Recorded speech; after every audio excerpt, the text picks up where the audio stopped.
નમસ્કાર. ચાલો આજે ભૌતિકશાસ્ત્રના 3 એવા શબ્દોની વાત કરીએ જે આપણે રોજબરોજની જિંદગીમાં વાપરીએ છીએ પણ એનો સાચો વૈજ્ઞાનિક મતલબ કદાચ નથી જાણતા. અને શબ્દો છે કાર્ય, પાવર અને શક્તિ. આ ત્રણેય એકબીજા સાથે કેવી રીતે જોડાયેલા છે?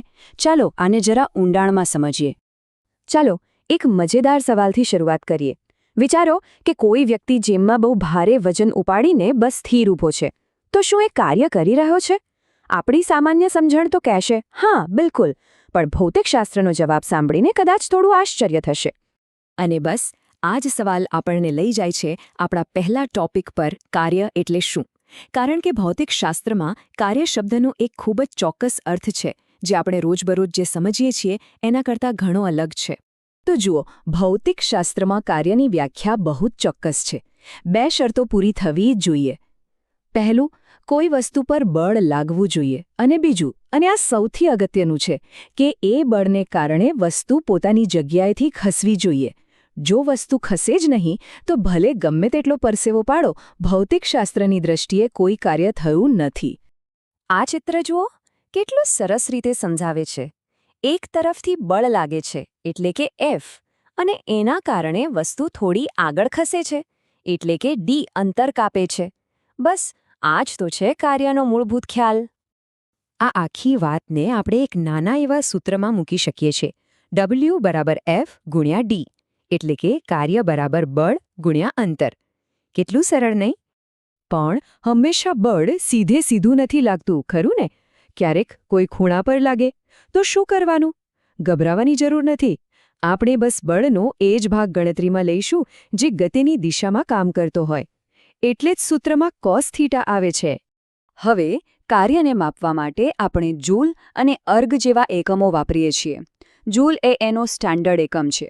અને હા, એક મજેદાર વાત, 1 જૂલ એટલે કેટલા અર્ગ ખબર છે? પૂરા 10⁻⁷ ઘાત, એટલે કે 1 કરોડ અર્ગ. ઘણો મોટો તફાવત છે. સારું, તો કાર્ય શું છે એ તો સમજાઈ ગયું, પણ કોઈ કામ કેટલી જલ્દી કે કેટલી ધીમેથી થાય છે એ પણ તો જોવું પડે ને. અને બસ આ જ વાત આપણને લઈ જાય છે આપણા બીજા કોન્સેપ્ટ પર, જે છે પાવર. આ ઉદાહરણથી વાત એકદમ સાફ થઈ જશે. માની લો કે 100 ઈંટો ખસેડવાની છે. કામ તો સરખું જ છે, પણ એક જણ એ કામ 1 કલાકમાં કરે અને બીજો એ જ કામ ફક્ત 10 મિનિટમાં પતાવી દે, તો આપણે શું કહીશું? કે જેણે 10 મિનિટમાં કામ કર્યું એનો પાવર વધારે છે. પાવર એટલે કામ કરવાની સ્પીડ. તો વૈજ્ઞાનિક ભાષામાં કહીએ તો પાવર એટલે કાર્ય કરવાનો દર. એટલે કે 1 સેકન્ડમાં કે 1 મિનિટમાં કેટલું કાર્ય થયું. સમય ઓછો તો પાવર વધારે. અને આનું પણ એકદમ સીધું સાદું સૂત્ર છે. P = W/T. પાવર એટલે કાર્ય ભાગ્યા સમય. એકદમ લોજિકલ છે ને? પાવરનો એકમ તો વોટ છે, પણ આપણી ગાડીઓ અને મોટરોની વાત આવે ત્યારે હોર્સ પાવર એટલે કે HP શબ્દ બહુ સાંભળીએ છીએ. તો યાદ રાખજો, 1 હોર્સ પાવર એટલે લગભગ 746 વોટ. ચાલો આપણે કાર્ય અને પાવરની વાત કરી, પણ આ બધું કરવા માટે કંઈક તો જોઈશે ને. એ મૂળભૂત તાકાત ક્યાંથી આવે છે? બસ અહીંથી જ એન્ટ્રી થાય છે આપણા ત્રીજા અને સૌથી મહત્વના ખ્યાલની, શક્તિ એટલે કે એનર્જી. શક્તિની વ્યાખ્યા જુઓ, કેટલી નાની અને સચોટ છે. કાર્ય કરવાની ક્ષમતા. સિમ્પલ. જો કોઈ વસ્તુમાં કામ કરવાની ક્ષમતા છે તો મતલબ કે એની પાસે શક્તિ છે. શક્તિ વગર તો પાંદડું પણ ના હાલે. અને શક્તિનો એક નિયમ છે જે આખા બ્રહ્માંડને લાગુ પડે છે. એ છે શક્તિ સંરક્ષણનો નિયમ, જે કહે છે કે શક્તિને બનાવી પણ ન શકાય કે એનો નાશ પણ ન કરી શકાય. એ ફક્ત એક રૂપમાંથી બીજા રૂપમાં બદલાય છે, બસ. અને એના રૂપો તો કેટલા બધા છે. યાંત્રિક શક્તિ, ગરમી એટલે કે ઉષ્મા શક્તિ, વીજળી એટલે કે વિદ્યુત શક્તિ, સૂરજમાંથી મળતી સૌર શક્તિ, બેટરીમાં રહેલી રાસાયણિક શક્તિ. આ લિસ્ટ તો ચાલતું જ રહે. સારું, તો આ બધા સિદ્ધાંતો તો સમજી લીધા, પણ સાચી મજા તો ત્યારે આવે જ્યારે આપણે એને વાસ્તવિક દુનિયામાં લાગુ પાડીએ.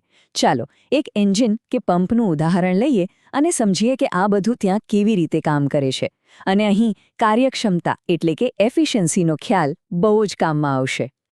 આ પંપના ડાયાગ્રામ પર એક નજર નાખો.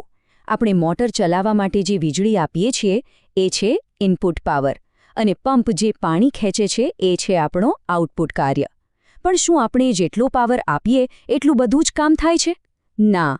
ઘર્ષણને કારણે, અવાજને કારણે, ગરમીને કારણે થોડો પાવર વેડફાઈ જાય છે.